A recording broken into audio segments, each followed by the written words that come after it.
The top 10 hottest years have all been recorded in the 21st century. 2023 was the warmest to date. Extreme weather events such as floods, droughts and wildfires, along with rising global temperatures, are indicators of the changing climate on the planet. In 1990, the IPCC, the Intergovernmental Panel on Climate Change of the United Nations, published its first assessment report. It showed a link between human activities, the emission of vast amounts of greenhouse gases and rising temperatures. While it wasn't the first study that suggested so, it was the first comprehensive assessment that represented a broad consensus among scientists about the evidence and understanding of climate change. Governments and international organizations have started discussing actions to address the climate crisis. The European Union has become a leading force in climate action and is, according to the European Council, the biggest provider of climate finance in the world. The Green Deal marks the cornerstone of the EU's green policy. However, recent political developments could cause the EU to backtrack on the Green Deal. But let me explain. In 2019, the European Commission presented its plan to make the Union climate neutral by 2050, but its climate ambitions began much earlier. In 1992, the European Community, which later became the EU, participated in the UN's Earth Summit in Rio de Janeiro. This marked its involvement in international climate discussions. Since then, the EU has progressively worked towards promoting climate action, making substantial contributions to the Kyoto Protocol in 1997 and the Paris Agreement in 2015.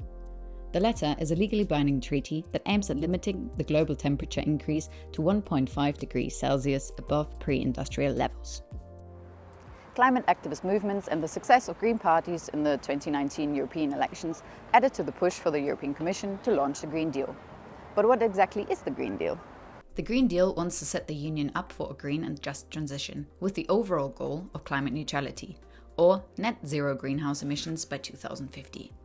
This shall be achieved through a package of different policy initiatives, both reformed and new ones, targeting different sectors from transport to energy, construction, biodiversity, or food. The Green Deal includes the Fit for 55 legislative package, for example. The goal of the package is to reduce emissions by 55% by 2030, compared to 1990 emission levels.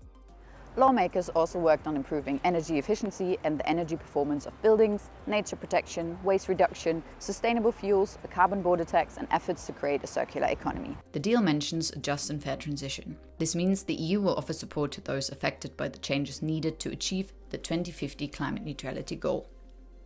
That could be regions, communities or industries that are, for example, dependent on fossil fuels or emission-heavy production. Support is offered through the Just Transition Mechanism, including the Just Transition Fund, a financial instrument to aid in economic diversification, investment or re- and upskilling workers. The Green Deal will be financed by a mix of resources coming from the EU's budget and instruments, as well as an investment framework aimed at private and public sector investments. Back in 2019, Commission President Ursula von der Leyen described the Green Deal as the heart of the political agenda of the European Commission. But the political agenda has shifted since then.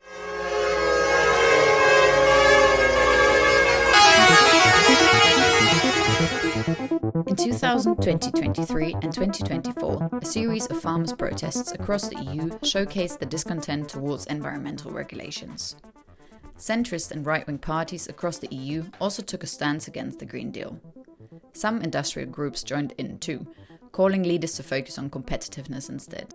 The aftermath of the COVID-19 pandemic and international tensions, such as those following the Russian invasion of Ukraine and the subsequent rise of energy prices and living costs, further fueled criticism of the Green Deal. In recent votes regarding green policies, parts of the European People's Party, the European Parliament's largest group and party of Commission President von der Leyen, started backtracking on some proposals and laws of the Green Deal. For example, regarding the use of pesticides and the nature restoration law.